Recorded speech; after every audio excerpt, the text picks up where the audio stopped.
Remember nung one time humarap sa pagdinig si Pasig City Mayor Vico Soto, he warned about something that can be construed as akin to this. Ano ba ibig sabihin? Yung tipong baka magulo yung issue. Do, you, Exactly, no? do you think this is what's happening now? Parang nagiging overcomplicated yung discussion to the point that perhaps it's being muddled now.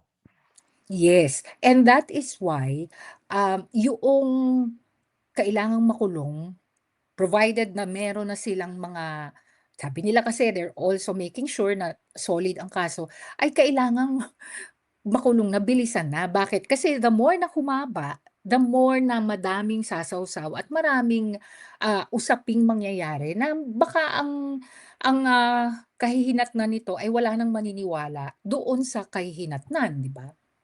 What do you think of the criticism on how he became that wealthy? Okay? Basically, kine-question yung kanyang credibility kasi, paano magiging anti-corruption scandal anti-corruption crusader ito? Paano ba niya nakuha yung kanyang bilyones dun sa kanyang solar projects? Okay? The number two, sinasabi, hindi, ano yan produkto ng nepotismo kung paano nakuha yung mga ganung proyekto Mm, dahil yung nanay niya mm, nasa Senado mm. noon, holding a very important and sensitive position. Okay? So, how do you think these credibility questions are affecting his actual credibility as a so-called anti-corruption crusader now? Kasama yun, eh, kasi siyempre, papaano ba siya naging politiko, 'di ba? Hindi naman siya naging politiko na bigla na lang, 'no? May ano 'to, kasama sa tingin ko sa plano ng pamilya at also siyempre, ah gusto niya rin at, hindi naman maiaalis na siyempre na malaking tulong 'no, yung, suporta nung kanyang nanay, yung posisyon ng kanyang nanay 'no. Bagamat of course 'no, puwedeng nilang i-argue na yung, people of Batangas, First District ng Batangas ay binoto siya 'no, Mm. willingly. Pero siyempre hindi naman kahit sinong gustong tumakbo na congressman, eh, mananalo. May iba diyan kahit ilang beses nang tumatakbo, magagaling din sila 'no, maraming Tama. experience, pero hindi sila puwedeng manalo. So, ibig sabihin, privilege siya, kahit na ano pang sabihin mo. In short, may pagka thank you mommy pa rin, 'di ba? Of course, hindi Salamat maaalis mommy. yun. Oo, tingin ko maski siya hindi naman niya maaaring itanggi yun 'no? Oo. Pero yun nga, so do you think that somehow affects his credibility? Kasi sasabihin, ikaw, anti-corruption na crusader yung parang dating mo ngayon. Pero ikaw ba? How did you get your wealth? 'Di ba? Can you honestly say that it was through strictly honest means? 'Di ba yung ganun? Syempre, ibabato yan sa kanya. Of course, oo. Kaya kailangan paghandaan niya 'no, kung papaano rin lalo na if meron siyang, intention for a higher office, papaano 'yun 'no? Papaano niya sasagutin 'no? Papaano niya ipoposisyon yung sarili niya, yung mga sasabihin niya dun sa mga puwedeng iparatang sa kanya ng mga tao. Mm.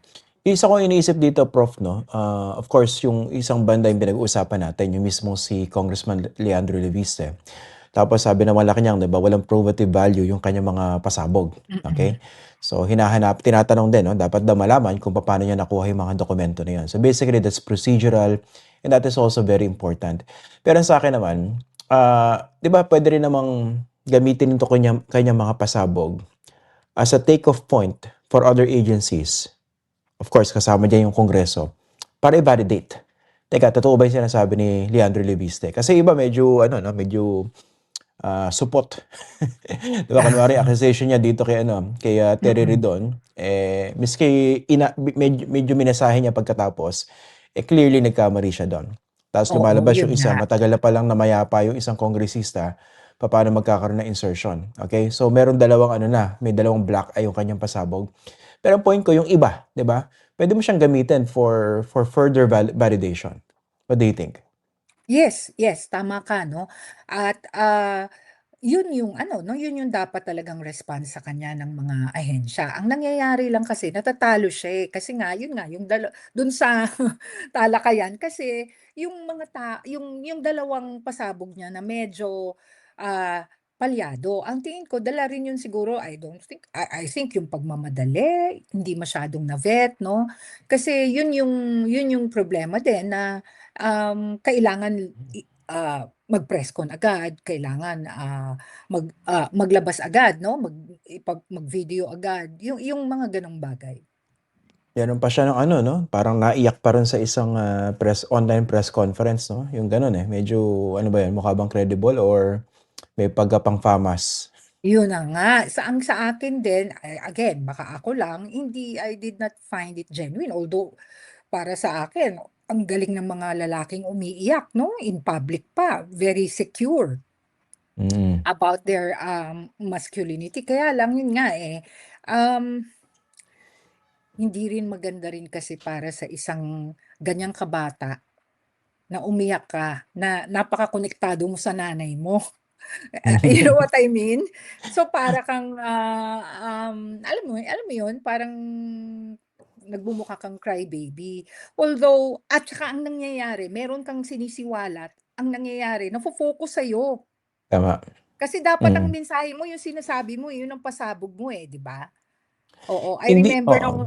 nung araw sila Senator Maceda 'di ba parang siya yung mapapaghalata yung edad ko, siya yung parang king of expose during his prime 'di ba? Mm, Talagang mm, gamit na gamit niya yung privilege speech tapos meron siyang mga sasabihin, pero ano 'yan pinaghandaan niya ng matagal. Pero of course nung araw na yun wala namang social media kaya mas maraming panahon para mag-vet, mm.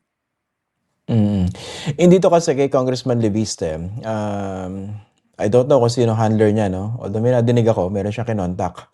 That was a few Mhm. months ago 'no. I Mm, don't know kung nag-work na yun, I don't know how he's being packaged, pero ang lumalabas mm, dito parang crusader siya. Pero naididikit siya rito kay kina Kiko Barsaga and of course sa mga DDS. mm. I would be interested as to how the mother is advising him, 'di ba? Kasi nanay veteranong, Yes, of course. mamamahayag, Oo, oo. veteranong, senadora, alam na alam niya yung ins and outs diyan 'no. Yeah, So I mm. don't know whether he's getting, important, advice from his mom, 'di ba? Kaya lang, Christian, ang difference nila is that when, Senator Lauren Legarda ran, she was already very popular. So Yeah. she did not need, to be introducing herself to the entire country. So iba yung kanya ngayon 'no, at saka ang apelyido niya is Leviste pa 'no. Well, siguro papalitan niya in time para maging Legarda, para yung Mm. recall, oo.